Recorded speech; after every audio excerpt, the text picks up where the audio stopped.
Salam sejahtera bagi kita umat yang dikasihi Tuhan. Gema kabar baik menyapa kita hari ini. Firman Tuhan dalam Injil Lukas pasal yang keempat ayat 1 dan 2b mengatakan, Yesus yang penuh dengan Roh Kudus kembali dari sungai Yordan lalu dibawa oleh Roh Kudus ke padang gurun. Di situ ia tinggal 40 hari lamanya dan dicobai iblis. Saudara yang dikasihi Tuhan, Yesus mengalami pencobaan. Setelah dia dibaptis dan dikatakan sebagai anak Allah, dan kemudian ketika dia memulai tugas pelayanannya yang dipercayakan Allah Bapa kepadanya, satu hal yang dialami Yesus adalah pencobaan. Firman Tuhan mengatakan bahwa Roh Kudus membawa dia ke padang gurun, berpuasa di sana, dan ada saatnya pencobaan datang.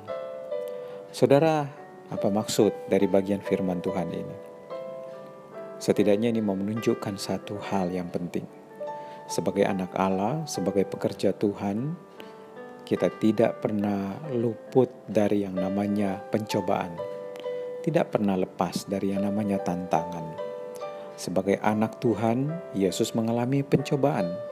Sebagai pekerja hamba Tuhan, Yesus juga mengalami godaan yang besar. Saudara, ini juga mau dicatatkan kepada kita bahwa sebagai seorang Kristen, pengikut Kristus, bukan berarti kita lepas dari yang namanya tantangan, lepas dari cobaan, masih sangat mungkin didapatkan. Sebagai pekerja Tuhan, sangat mungkin mendapatkan pencobaan.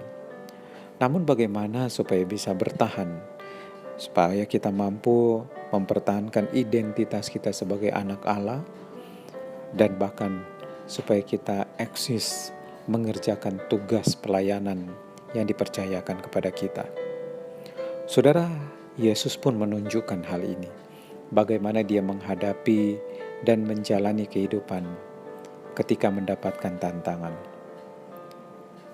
Firman Tuhan, ketika iblis menyampaikan godaan-godaannya, selalu ditangkal Yesus dengan firman.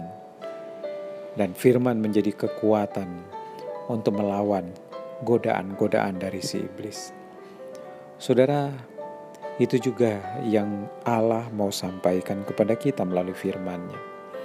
Untuk konsisten bertahan dalam iman kita, mempertahankan identitas kita sebagai anak-anak Allah, firman.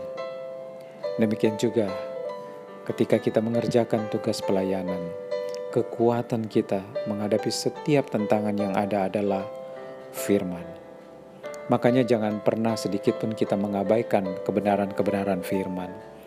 Sebagai pekerja Tuhan, jangan meluputkan setiap kesempatan untuk belajar kebenaran firman. Karena ternyata itulah kekuatan kita waktu mengerjakan setiap kepercayaan yang Allah berikan. Bahkan kekuatan untuk mempertahankan hidup iman kita kepada Allah. Firman Tuhan. Tuhan memberkati kita. Mari kita berdoa. Kami sungguh bersyukur firman Tuhan mengingatkan peran firman Tuhan kepada kami.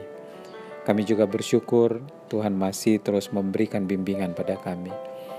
Makanya kami mau berserah, mohon Tuhan juga tetap mau menyampaikan kebenaran-kebenaran kepada kami, supaya kami mampu untuk tetap bertahan dalam hidup kami, dan bahkan ketika kami mengerjakan tugas yang dipercayakan kepada kami. Terima kasih Tuhan, ini kami yang datang padamu. Sesungguhnya kami menaruh hidup kami sepenuhnya hanya dalam pimpinan-Mu. Dalam nama Tuhan Yesus kami berdoa. Amin. Selamat beraktivitas, Tuhan memberkati kita.